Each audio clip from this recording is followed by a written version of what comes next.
আজকের আলোচনার বিষয় হল আল্লাহর সাথে সম্পর্ক স্থাপনের মূল নীতি। আল্লাহর সাথে সম্পর্ক স্থাপনের মূল নীতি। এই ব্যাপারে মাত্র 8টি গুরুত্বপূর্ণ মূলনীতি রয়েছে। তার মধ্যে 1 নম্বর মূলনীতি হচ্ছে তাওহীদ ও বিশুদ্ধ আকীদা। 2 নম্বর সালাত ও ইবাদতে প্রতিষ্ঠিত হওয়া। 3 নম্বর দোয়া ও আল্লাহর উপর ভরসা। 4 নম্বর কুরআন তেলাওয়াত। 5 নম্বর সুন্নাহ তথা আল্লাহ তাআলার রাসূলের যে বিধিবিধান সুন্নাহ সেগুলো পালন করা। 6 নম্বর তাকওয়া ও আল্লাহর ভীতি। 7 নম্বর তাওবা ও ইস্তিগফার। 8 নম্বর কৃতজ্ঞতা। এই 8টি বিষয়ে ইনশাআল্লাহ কোরআন এবং হাদিসের আলোকে আলোচনা হবে। আল্লাহ সুবহানাহু ওয়া তাআলা যেন আমাকে আপনাকে সকলকে এই 8টি বিষয়ের উপর পরিদাখিল হয়ে আমার এই জিন্দেগি যাপন করার তৌফিক এনায়েত ফরমান। আমিন। তাওহীদ কি? তাওহীদ হলো আল্লাহ তাআলাকে একক জানা। আল্লাহ তাআলার সাথে কাউকে শরীক করা যাবে না। এই ব্যাপারে আল্লাহ তাআলা বলতেছেন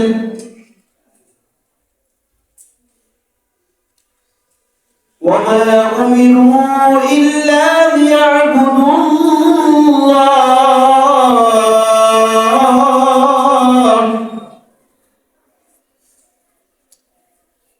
وَمَا أُمِرُوا إِلَّا لِيَعْبُدُوا اللَّهَ مُخْلِصِينَ لَهُ الدِّينَ।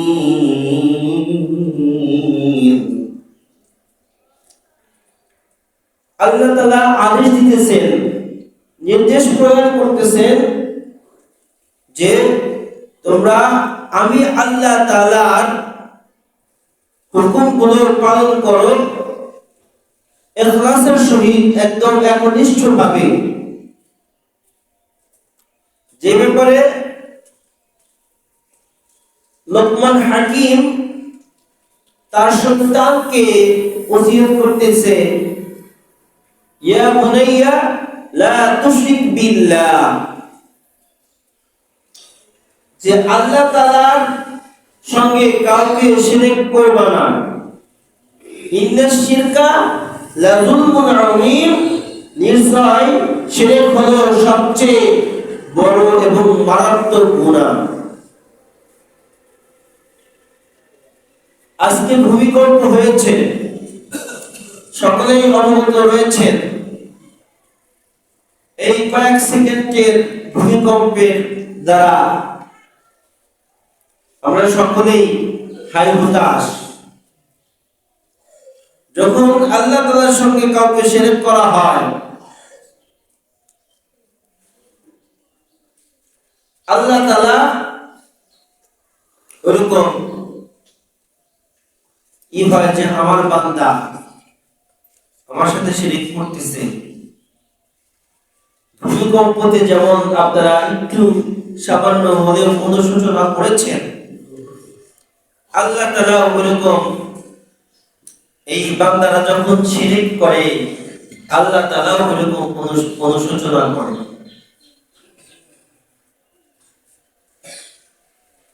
এরপর আল্লাহ তাআলা রহমাতুর রহিম। যখন আমরা মানব সন্তানকে আল্লাহ তাআলা সৃষ্টি করার জন্য সর্বপ্রথম ফেরেশতাদেরকে ডাকলেন,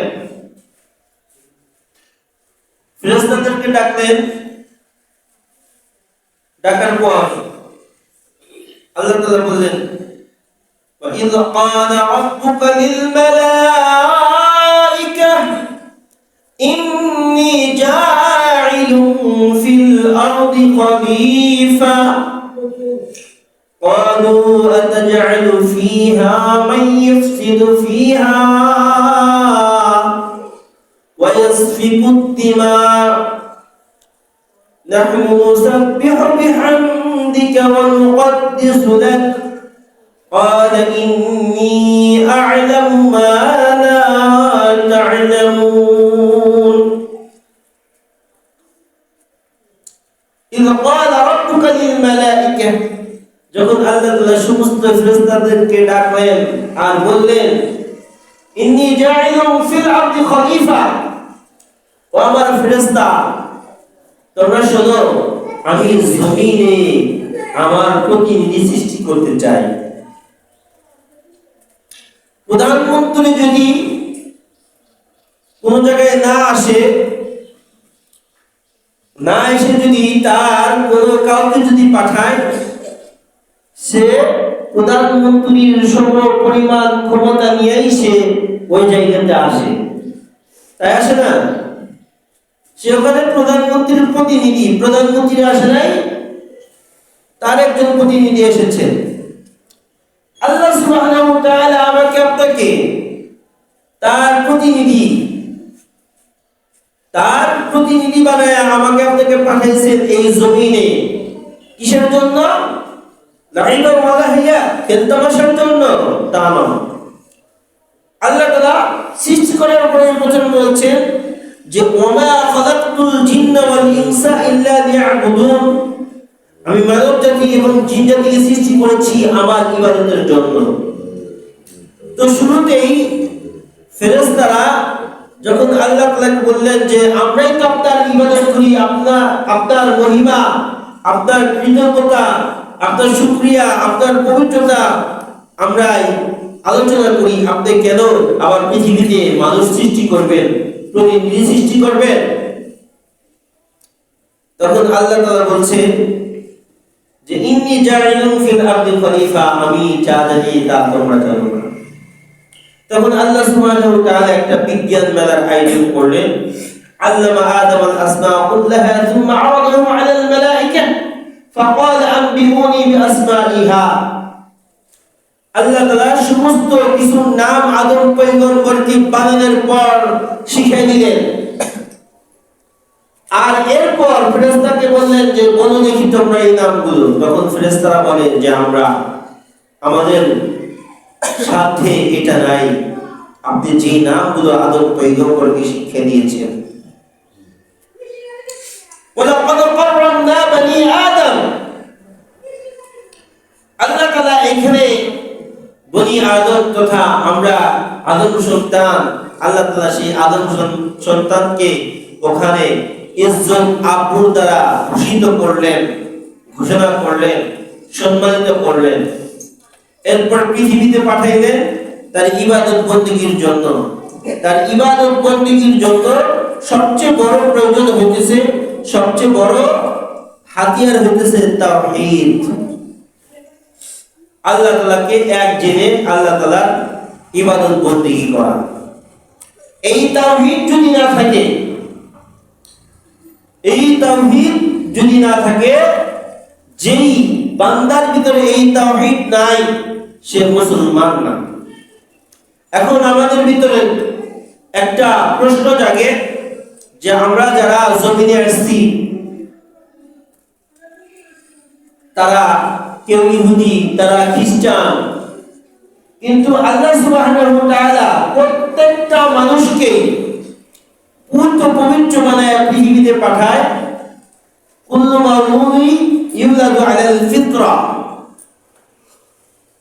যে হিন্দুর ঘরে আসে তাকে আল্লাহ তাআলা পবিত্র বানায়, ওরকম ইসলামের আলোতেই আল্লাহ তাআলা দান করে, কিন্তু অন্ধকার জগতে নিয়ে যায় তার বাবা মা। তার বাবা মা হিন্দুর ঘরে যে জন্ম, তার বাবা মা তাকে ছোট থেকেই পূজা শিখায়, ছোট থেকেই শিরকি করা শিখায়।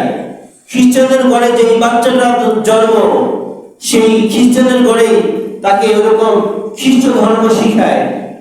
যে ইহুদির ঘরে জন্ম, ইহুদের ঘরে যেই বাচ্চাটার জন্ম, সেই বাচ্চাটাকে তার বাবা মা ইহুদি বানায়। আমরা কালেমা পড়নেওয়ালা মুসলমান, এদের ঘরে যেই বাচ্চার জন্ম, আমরা তাকে কালেমা পড়া শিখাই। তাহলে দোষ কার? দোষ এই আমরা 3.5 হাত বডিওয়ালা মানুষের। কারণ আল্লাহ তাআলা তো কত পবিত্র বানায় পৃথিবীতে পাঠিয়েছে। এই জন্য এই তাওহীদের গুরুত্ব অনেক বেশি। এই জন্য আল্লাহ তাআলা বলতেছেন যে তোমরা যারা আল্লাহ তাআলাকে স্বীকার করো, কুল হুয়াল্লাহু আহাদ এটা মানো, তারা অবশ্যই ওয়া উমিরু ইল্লা লিয়াবুদুল্লাহা মুখলিসিনা লাহুদ্দীন, একনিষ্ঠভাবে আল্লাহ তাআলার ইবাদত বন্দেগী করো। দ্বিতীয় নম্বর কথা হলো আল্লাহ তাআলার সাথে সম্পর্ক স্থাপনে দ্বিতীয় নম্বর কথা হলো সালাত, নামাজ। যে নামাজের ব্যাপারে আল্লাহ তাআলা বলেছেন যে ইয়া আইয়ুহাল্লাযীনা আমানু ওয়াসতাঈনু বিস-সাবরি ওয়াস-সালাহ, যে তোমরা ধৈর্য ধারণ করো এবং নামাজের মাধ্যমে আল্লাহ তাআলার সাথে কথোপকথন করো এবং আল্লাহ সুবহানাহু ওয়া তাআলার কাছে সাহায্য প্রার্থনা করো। তাহলে নামাজের মাধ্যমে আল্লাহ তাআলার কাছে সাহায্য প্রার্থনা করতে বলা হয়েছে। আগের জামানায় মানুষের যে কোনো সমস্যা হইলে আগে নামাজে দাঁড়া যেতেন। তার দৃষ্টান্ত প্রমাণ সাহাবা রাদিয়াল্লাহু তাআলা আনহুম আজমাইন। কোন সাহাবার যদি জুতার ফিতাও যদি খুলে যেত, ছিঁড়ে যেত, জানতো যে সামনে গেলেই মুচি পাবো, ও সেই সাহাবা আল্লাহ তাআলার দরবারে আগে দাঁড়া যেতেন, 2 রাকাত নামাজ পড়তেন। নামাজ পড়ে আল্লাহ তাআলার কাছে আরজি পেশ করতেন, যাগো আল্লাহ, ও আল্লাহ, আমার এই জুতার ফিতাটা ছিঁড়ে গেছে, এই জুতার ফিতাটা ঠিক করার মতো ব্যবস্থা করে দাও। তাদের ঈমান কেমন ছিল আর আমাদের ঈমান? আমি আপনি যদি কোনো সমস্যার সম্মুখীন হই, সর্বপ্রথম আমরা দেখি এই সমাজের ভিতর ধনাঢ্য, টাকা পয়সাওয়ালা, দাম্পটশালী ব্যক্তিকে তাকে স্মরণ করি। এটা স্মরণ করেন না যে আল্লাহ সুবহানাহু ওয়া তাআলা আল্লাহু গনিয়্যুন হামিদ, আল্লাহ তাআলা হচ্ছেন সবচেয়ে বড় ধনী। এই পৃথিবী সমস্ত কিছুর মালিক কে? আল্লাহ। আসমান জমিন, চন্দ্র সূর্য গ্রহ রাজি, আমার আপনার সকলের মালিক আল্লাহ। তিনি হচ্ছেন ধনী। ধন সম্পদ আল্লাহ তাআলার কুদরতি হাতে। তাহলে ওয়াল্লাহু আলা কুল্লি শাইইন কাদির, আল্লাহ তাআলার এই কুদরতি হাতে সবকিছু, ওয়াবিয়াদিকাল খাইর, ভালো মন্দ আল্লাহ তাআলার কুদরতি হাতেই। আল্লাহ তাআলা যাকে খুশি তাকে ইজ্জত দান করেন। যে ব্যাপারে কুরআনুল হাকিমে আছে, ওয়া তুইজ্জু মান তাশাউ ওয়া তুদিল্লু মান তাশাউ বিয়াদিকাল খাইর। ধন সম্পদ, ইজ্জত, আবরু সবকিছু আল্লাহ তাআলার কুদরতি হাতে। আল্লাহ যাকে ইচ্ছা তাকে দেন আর যাকে ইচ্ছা তাকে দেন না।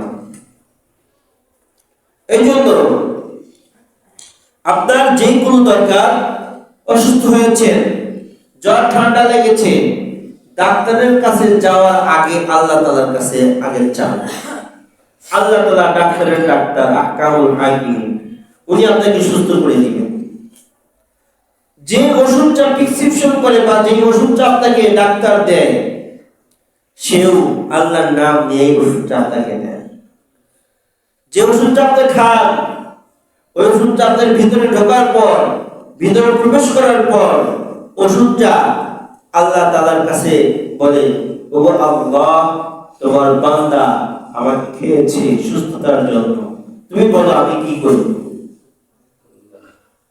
তখন আল্লাহ তাআলা ওই ওষুধকে যদি অনুমতি দেয়, সেই ওষুধ তখন কাজ করে।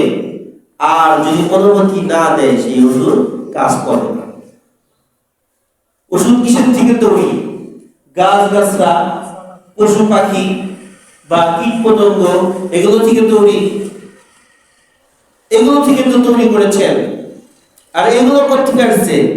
وأنزلنا من المعصرات ماء ثجاجا لنخرج به حبا ونباتا وجنات ألفافا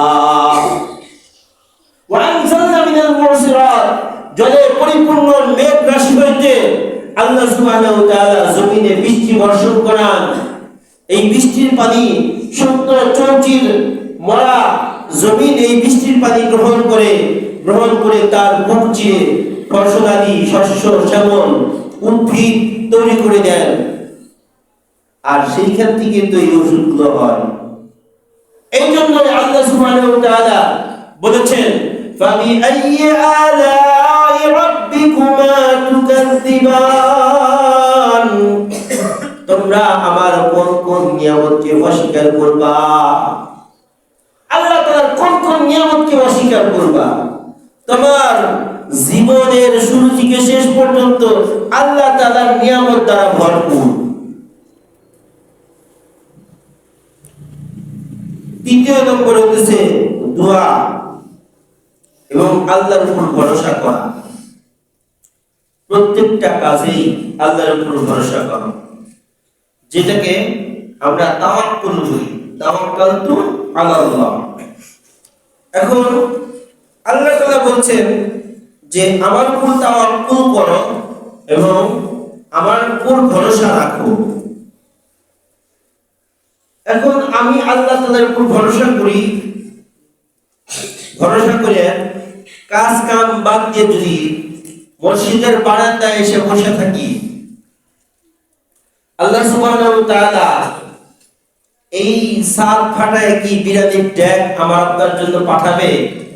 তা পাঠাবে না। وَجَعَلْنَا النَّهَارَ مَعَاشًا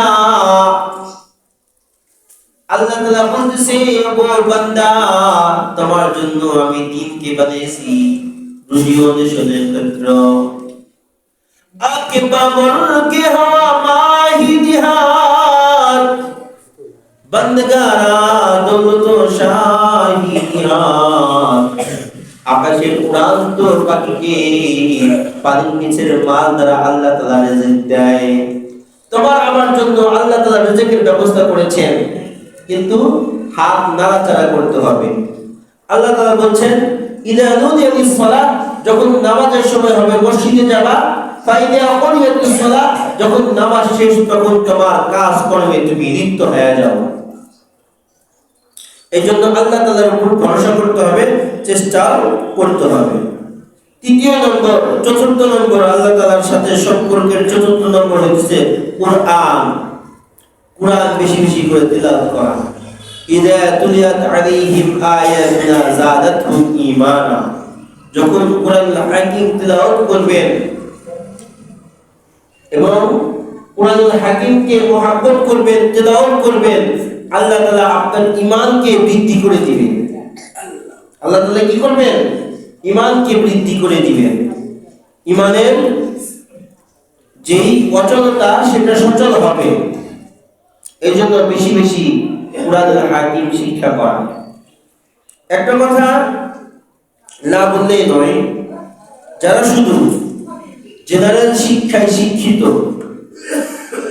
তাদের অধিকাংশ দেখবেন যে তারা মা বাবা দেখে না। অনেক বিসিএস ক্যাডার, বড় বড় ডাক্তার রয়েছে। কিছুদিন পূর্বেই একটা জরিপ করা হয়েছে।